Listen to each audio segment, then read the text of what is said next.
Pakistan bar council की official secret act में तरमीम की शदीद मजम्मत की गई है। वफाकी हुकूमत फौरी तौर पर ऑफिशियल सीक्रेट एक्ट तरमीमी बिल वापस ले। पाकिस्तान बार काउंसिल ने मुतालबा किया है आइन की बालादस्ती और कानून की हुक्मरानी के खिलाफ किसी भी इकदाम की भरपूर मुखालफत करेंगे। पाकिस्तान बार का कहना है इस बिल से खुफिया इदारों को किसी भी शहरी को हिरासत में लेने की खुली छूट दी गई है। तरमीम से खुफिया इदारों को सर्च वारंट के बगैर किसी भी शहरी या जगह की तलाशी की छूट भी दी गई। पाकिस्तान बार काउंसिल का ये कहना है कि ऑफिशियल सीक्रेट एक्ट में तरमीम न सिर्फ गैर अखलाकी बल्कि इंसाफ की अकदार के भी खिलाफ है। ऑफिशियल सीक्रेट एक्ट में तरमीम आईन पाकिस्तान से भी मुतसादिम है। एलामिया जारी किया गया है पाकिस्तान बार काउंसिल की तरफ से और उन्होंने कहा है कि तवक्को है कि सेनेट की कायमा कमेटी मुजव्वज़ा तरमीम को मुस्तरद कर देगी। पाकिस्तान बार काउंसिल का एलामिया, इसमें मुतालबात भी किए गए हैं और ऑफिशियल सीक्रेट एक्ट की इसकी ये जो तरमीम की गई है इसमें इसकी शदीद मजम्मत की गई है और इसके खिलाफ बयान दिया गया है। इसी मामले पर मज़ीद बात करेंगे। कुछ मामलात ऐसे चल रहे हैं कि गुज़श्ता रोज़ पार्लियामेंट में तेज़ी से जो बिल मंजूर कराए जा रहे हैं, इन पर हम बात करते हैं। ऑफिशियल सीक्रेट एक्ट से मुताल्लिक़ भी हमने देखा कि जिस तरीके से पार्लियामेंट से पास हुआ, अभी तो ये सेनेट में गया था, सेनेट में इसकी बड़ी भरपूर ऑपोजिशन भी हुई और उसके बाद ये स्टैंडिंग कमेटी को भेज दिया गया ये बिल। तो ज़रा कानूनी राय लेते हैं। कानूनी माहिर एडवोकेट हाफिज़ एहसान अहमद साहब ने हमें ज्वाइन किया और कानूनी माहिर शाह खावर साहब ने हमें ज्वाइन किया। आप दोनों का बहुत शुक्रिया। हाफिज एहसान साहब, ये कहिएगा कि पाकिस्तान बार काउंसिल ने भी इसकी मुखालफत की है, हमने सेनेट के ऐवान में भी बड़ी आवाज़ें उठते हुए देखी, हुकूमती बेंचेस से भी, फिर एतजाज़ हसन भी मुखालफत कर रहे हैं इसकी, आप क्या समझते हैं? बिस्मिल्लाहिर्रहमानिर्रहीम, आपका बहुत शुक्रिया कि आपने मौका दिया। इसके दो एस्पेक्ट्स हैं। एक इसका एस्पेक्ट ये है कि क्या ऑफिशियल सीक्रेट एक्ट 1923 का जो इस वक्त जिस शेप के अंदर है उसको चेंज करने की ज़रूरत है, तो उसका जवाब बिल्कुल इसको चेंज करने की ज़रूरत है। क्योंकि कॉलोनियल सिस्टम के अंदर 1923 का एक्ट जो था वो चल रहा था और 100 साल हो गए हैं, हमने उसको चेंज नहीं किया और इसके ऊपर बहुत सारी जजमेंट्स हैं। इवन ये है कि यूनाइटेड किंगडम ने भी 1923 का जो लॉ था उसको चेंज 1989 के अंदर किया और अभी भी उन्होंने रीसेंट अमेंडमेंट्स जो हैं उस चीज़ के अंदर किए हैं। अब दूसरा ये है कि क्या ऑफिशियल सीक्रेट एक्ट जो है वो किसी भी मुल्क की नेशनल सिक्योरिटी या नेशनल इंटरेस्ट के लिए इम्पोर्टेंट है, तो उसका जवाब भी ये बिल्कुल है। और दुनिया के 40 ममालिक ऐसे हैं जिसके अंदर ऑफिशियल सीक्रेट एक्ट जो है वो किसी न किसी सूरत के अंदर चल रहा है और उसका इसी तरह पीनल कॉन्सिक्वेंसेज हैं जिस तरह है। तीसरा क्या ये है कि जब 1923 की जो रिक्वायरमेंट्स थी उसके अंदर आपके डॉक्यूमेंट्स के ऊपर, टेक्नोलॉजी के ऊपर, इंस्टॉलेशंस के ऊपर और जो फर्दर इंटेलिजेंस एजेंसीज का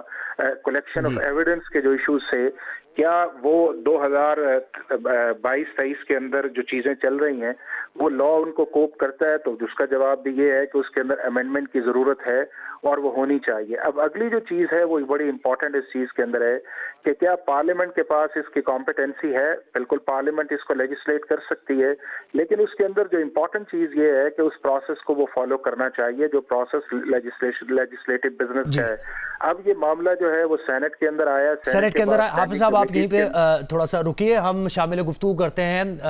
माहिर कानून शाह खावर साहब को भी। शाह खावर साहब, इसके सेक्शंस को पहले आप ओवरऑल बताइए कि आप इसकी मुखालफत करते हैं या फिर ये ठीक है, होना चाहिए जैसे हाफिज साहब कह रहे हैं? देखिए, जहाँ तक हाफिज साहब ने अभी बिल्कुल इस पे बात की कि कोई भी कानून जो देखा ना 1923 का कानून है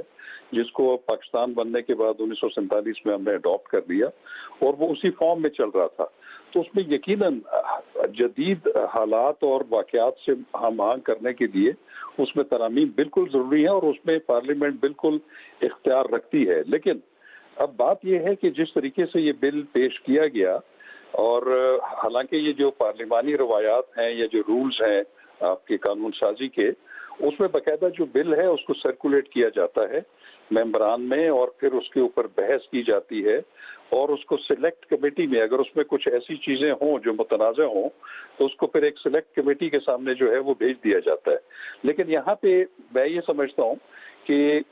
कुछ चीज़ों की तो बिल्कुल गुंजाइश मौजूद है जो इसमें मौजूद है, लेकिन वो जो खुफिया एजेंसियों का जो जिक्र है उसमें उसकी डेफिनेशन होना बड़ी ज़रूरी है कि वो खुफिया एजेंसियाँ कौन सी होंगी। दूसरी चीज़ ये है कि उनको जो बगैर सर्च वारंट के जो इख्तियार दिया गया है किसी भी प्रीमिसेस को रेड करने का, किसी को अरेस्ट करने का, इसको भी थोड़ा सा रेगुलेट होना चाहिए, जो कि ज़ाब्ता फौजदारी में होता है। हाँ, ये जरूर है कि कुछ कवानीन ऐसे हैं, जैसे इंसदाद दहशतगर्दी का लॉ है, उसमें जो पुलिस फोर्स है या लॉ इन्फोर्सिंग एजेंसीज हैं, उनके पास अगर मुनासिब वक्त ना हो तो वो बगैर वारंट के भी किसी प्रेमिसेस को रेड कर सकते हैं, अरेस्ट कर सकते हैं। तो इस तरह की कुछ जो है जो सेफ्टी वॉल्स हैं वो भी इसमें होने चाहिए थे। लेकिन अभी आपने देखा कि चूंकि कौमी असम्बली से इसको बड़ा उजलत से पास कराया गया, सेनेट में भेज दिया गया, और मैं समझता हूँ कि सेनेट में चेयरमैन ने ठीक किया कि वहां पे उन्होंने उसको एक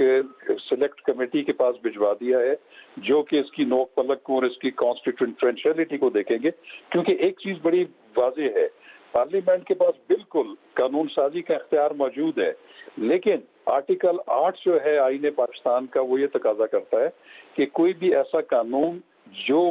पूरा कानून या उसकी कोई शिक जो है, अगर वो आईन में दिए गए शहरियों के बुनियादी हकूक से मुतसादिम हो तो वो काबिल मनसूखी होता है। तो ये जो सिलेक्ट कमेटीज का जो कॉन्सेप्ट है, ये बिल्कुल ठीक है, ये कौमी असम्बली को भी करना चाहिए था कि वहां पे इसके ऊपर जो है तमाम जो पार्लिमानी पार्टियों के मुश्तमिल लोग मौजूद होते हैं, तो वो इसकी तमाम पहलुओं का जायजा लेकर उसका एक अच्छा मसवदा बनाकर, अगर इसमें वाकई आइन, इसमें ऑफिशियल सीक्रेट एक्ट में जो है तरमीम की जरूरत है, वो जरूर करें। लेकिन वो तमाम मुरवजा उसूल जो है और जो रवायात है, यानी आप ये कह रहे हैं कि ये तरमीम की तो ज़रूरत है, लेकिन इसकी कुछ शिक़ें ऐसी हैं कि जिस पर तहफ़्फ़ुज़ात ज़रूर हैं। हाफ़िज़ साहब, आप कहिएगा, एक तो तरीक़ेकार की बात हो गई, इस पर भी तहफ़्फ़ुज़ात का इज़हार जिस जल्दबाजी में ये किया जा रहा है वो तो खैर अपनी जगह एक अलग बात है, लेकिन अगर इनकी शिक़ों पर थोड़ी सी बात की जाए, सेक्शन 11 है इसका, सर्च वारंट से मुतालिक ये कहता है, फिर सेक्शन 12A है, सेक्शन 12B है, ये सारे ये कहा जा रहा है, ये तनकीद की जा रही है कि आइन से भी मुतसादिम हैं, ये बुनियादी हुकूक से जो शहरी को दिए गए हैं उससे मुतसादिम हैं। इस पर ज़रा रोशनी डालिए, सेक्शन 11 से मुतालिक सर्च वारंट का जो मामला है। देखिए, मैं इसके अंदर उससे पहले एक चीज आऊंगा। एक तो ये है कि बड़ा क्लियरली इस चीज के अंदर आना चाहिए कि जो भी अमेंडमेंट्स प्रपोज की जा रही हैं वो अभी उस स्टेज के अंदर हैं कि अभी ये एक्ट नहीं बना और इसके अंदर बड़ी गुंजाइश है। अभी सेनेट की स्टैंडिंग कमेटी है, वो वापस आएगा, वो बिल बनेगा, उसके बाद वो प्रेसिडेंट के पास जाएगा, प्रेसिडेंट उसे एक्सेप्ट करते हैं नहीं करते हैं, अगर वो कंसर्न शो करते हैं तो वापस जो है वो स्टेज के ऊपर आएगा कि जिसके अंदर हाउस का जॉइंट सेशन आएगा। दूसरा इसके अंदर इंपॉर्टेंट ये है कि इस बिल जो है, इसका इतलाक जो है, ये एप्लीकेशन है, वो रिट्रोस्पेक्टिव नहीं है, प्रोस्पेक्टिव है। यानी कि वो चीजें हैं जो आइंदा आगे से चलेंगी, जिस दिन इसको नोटिफाई किया जाएगा वो स्टेज है। तीसरी जो इंपॉर्टेंट चीज है कि इसके अंदर एक जो क्लैरिटी आई है, वो FIA को रोल दिया गया है, जो पहले इस लॉ के अंदर 23 के अंदर नहीं था, कि अब DG-FIA किसी को अप्रूव करेगा और जो बुनियादी चीज जिसको स्ट्राइक डाउन करने की कोशिश की गई है वो एक डिजिटल एविडेंस है, जो इस वक्त एक मॉडर्न नीड की रिक्वायरमेंट है और दुनिया के सारे ममालिक ने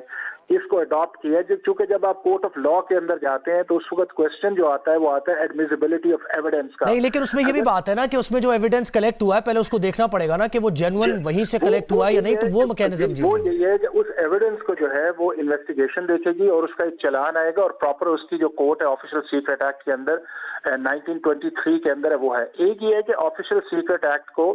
आर्मी एक्ट से मिक्सअप भी नहीं किया जाना चाहिए, वो एक इंडिपेंडेंट स्पेशल लॉ है, ये एक स्पेशल लॉ है। हाँ, एक चीज जो है उस चीज के अंदर है, वो जो सर्च वारंट्स वाला भी है उस चीज के अंदर है, तो डेफिनेटली अगर उस चीज के अंदर जिस तरह हमारा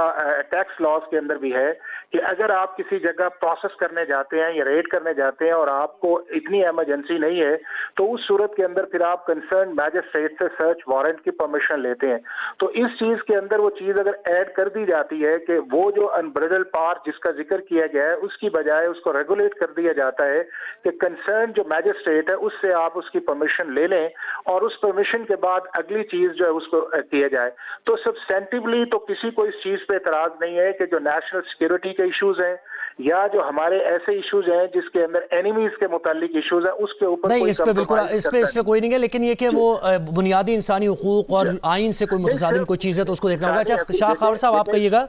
जी, आप ये कहिएगा, जैसे अब पहले तो ओवरऑल मैंने आपसे इसके बारे में जानने की कोशिश की, अब सेक्शन 11 की ज़रा सी आप बात कीजिए। ये जो सर्च वारंट से मुताल्लिक़ है, बाकायदा ब्लैंकेट पावर्स दे दी गई हैं, इसमें किसी भी शख्स को गिरफ्तार किया जा सकता है, कहीं भी रेड किया जा सकता है, तो इस पर ज़रा रोशनी डालिए।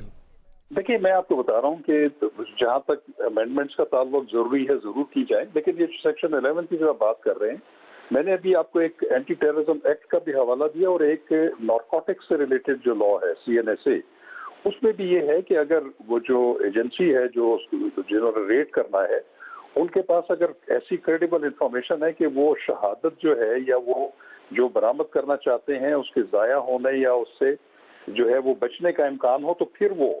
जो रेडिंग पार्टी है वो रीजंस रिकॉर्ड करके तो वो बगैर सर्च वारंट के भी रेड कर सकती है। लेकिन कई ऐसी इंफॉर्मेशन है जिसके बारे में बहुत ज्यादा जल्दबाजी नहीं है, तो बिल्कुल हाफिज साहब ने बिल्कुल सही फरमाया कि उसमें फिर इसको अगर एक कदम लगा दी जाए कि सर्च के लिए जो है वो सर्च वारंट मैजिस्ट्रेट से लेना जरूरी है, लेकिन सिर्फ इमरजेंसी में उसको एग्जेम्प्ट किया जा सकता है कि जिसमें शहादत के या जो आपने एक इंक्रिमिनेटिंग मटेरियल रिकवर करना है उसके जाया होने का खतरा ना हो। जी, तो यानी शाह खबर साहब, आपका जो कहने का मकसद वो ये है कि अमेंडमेंट ज़रूर होनी चाहिए लेकिन आइन और कानून से मुतसादिम ना हो, और हाफिज़ एहसान साहब कह रहे थे कि ये बहुत ज़रूरी है, वक्त की अहम ज़रूरत है और उससे मुताल्लिक़ ही ये कानून साजी हुई है। बहुत शुक्रिया आप दोनों का।